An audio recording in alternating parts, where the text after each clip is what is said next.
Hello दोस्तों, कैसे हैं आप सब। उम्मीद है खैरियत से होंगे। मैं हूं आपका दोस्त एम ए खान और आप देख रहे हैं मेरा यूट्यूब चैनल अहमद से इन्फो। तो चलिए ज़्यादा इधर उधर की ना करते हुए सीधा डिटेल पर आते हैं, सीधा उस चीज़ पर आते हैं जिसके लिए हम और आप रूबरू हुए हैं। तो सबसे पहले तो आप लोगों के लिए एक इन्फॉर्मेशन है कि मिनिस्ट्री ऑफ ह्यूमन रिसोर्स ने कफील और काम करने के दरमियान की जो शराइत हैं, उन शराइत को तोड़ने वालों के लिए 4 नई सज़ाओं का ऐलान किया है। वो सजाएं हैं, सबसे पहले तो इसका 4 टेबल नंबर सेट किया गया है, यानी जो पहले सजाएं थी 63 सजाएं इसमें पहले शामिल थी। अब इसमें 64, 65, 66 और 67 ये 4 और नई सजाएं लागू की गई हैं। तो सबसे पहली, अगर कोई नॉन सऊदी किसी भी सरकारी प्लेटफॉर्म पर सीधा इलेक्ट्रॉनिक कॉन्ट्रैक्ट करता है, कॉन्ट्रैक्ट बनाता है बिना अपनी कफील या कंपनी की मर्जी के, तो उसके ऊपर 20,000 रियाल का जुर्माना किया जाएगा।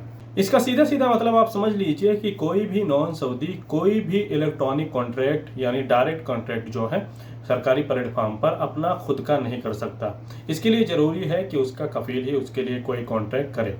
और फिर इसका टेबल नंबर 65 जो है उसमें कहा गया है कि अगर कोई वर्कर किसी दूसरे वर्कर के नाम पर काम कर रहा है तो उसके ऊपर 10,000 रियाल का जुर्माना किया जाएगा। और इसके वायलेशन नंबर 66 में कहा गया है कि अगर कोई कॉन्ट्रैक्ट करते हुए, यानी दो लोग आपस में कॉन्ट्रैक्ट कर रहे हैं, कॉन्ट्रैक्ट बना रहे हैं, और यहाँ पर आप लोग जानते हैं कि तमाम कॉन्ट्रैक्ट जो हैं वो इलेक्ट्रॉनिक कॉन्ट्रैक्ट होते हैं।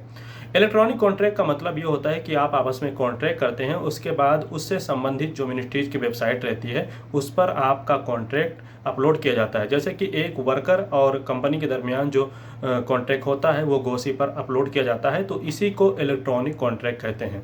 तो इस तरह के कॉन्ट्रैक्ट में अगर कोई आधा अधूरा डाटा जो है अपलोड करता है तो उसके ऊपर 50,000 रियाल का जुर्माना किया जाएगा।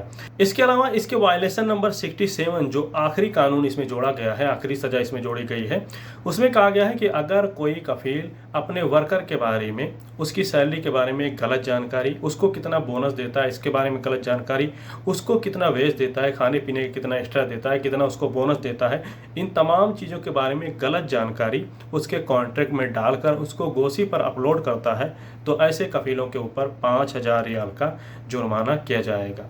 अगर कोई शख्स कोई सेंसिटिव न्यूज़ या सेंसिटिव डॉक्यूमेंट पब्लिक में रिलीज कर देता है, पब्लिक में फैला देता है जिसको कि उसको नहीं फैलाना चाहिए, जिससे कि लोगों में अफरा तफरी मच सकती है, लोग घबरा सकते हैं, ऐसा करने वालों पर 1 मिलियन रियाल का जुर्माना, इसके अलावा 20 साल तक की सज़ा हो सकती है।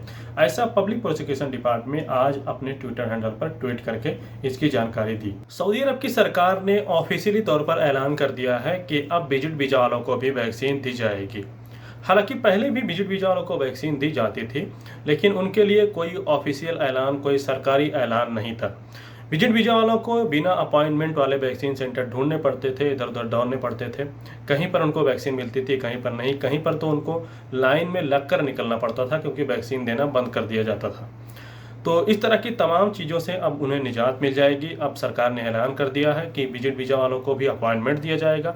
अपना अपॉइंटमेंट लेने के बाद में वो वैक्सीन ले सकेंगे।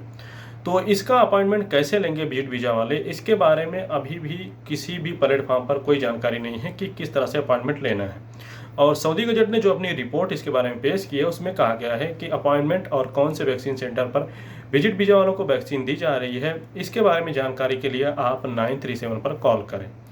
लेकिन जहाँ तक मुझे लगता है कि जैसे काफ़ी दिनों पहले, लगभग 15 दिन पहले मैंने आप लोगों को एक वेबसाइट बताया था मिनिस्ट्री ऑफ हेल्थ की, अगर आप लोगों को याद हो तो, कि विजिट वीज़ा वालों के लिए भी मिनिस्ट्री ऑफ हेल्थ की वेबसाइट पर ई सर्विस पर ऑप्शन दे दिया गया है कि वो कैसे वैक्सीन बुक करेंगे। और ये वीडियो मैंने बनाया हुआ था और मैंने इसमें बताया था कि विजिट वीज़ा वाले, इसके अलावा बिना इकामा वाले कैसे वैक्सीन लेंगे। हालांकि बिना इकामा वालों के लिए वैक्सीन लेना बहुत ही मुश्किल है, क्योंकि वो वैक्सीन ले भी लेंगे तब भी वो उसको प्रूव नहीं कर पाएंगे, क्योंकि उनके पास तवक्कलना नहीं रहेगा। बिना इकामा के तवक्कलना नहीं बनता है। लेकिन जो विजिट वीज़ा पर हैं वो अपने पासपोर्ट से तवक्कलना बना सकते हैं। तो यही वेबसाइट है उनके लिए, और वो इस वेबसाइट पर जाकर, मैंने तरीका बताया है, ये वीडियो है, और अगर आप वीडियो ना भी देखना चाहें तो इस वेबसाइट पर जाकर अपना जो है वैक्सीनेशन बुक करवा सकते हैं, और बड़ी आसानी से इस पर सारे प्रोसेस जो हैं अवेलेबल हैं। हरमैन रेलवे जो कि मदीना शरीफ से मक्का शरीफ के दरमियान चलाई जाती थी, परसों सैटरडे को उसमें कुछ टेक्निकल कमी आने के कारण में उसको रोक दिया गया था थोड़ी देर के लिए, और इसी को देखते हुए तमाम जगहों पर ये अफवाह फैला दी गई कि इसको 48 घंटे के लिए रोक दिया गया है, शट डाउन कर दिया गया है। तो इसी को लेकर हरमैन रेलवे डिपार्टमेंट ने क्लियरिफिकेशन दिया है, सफाई दिया है।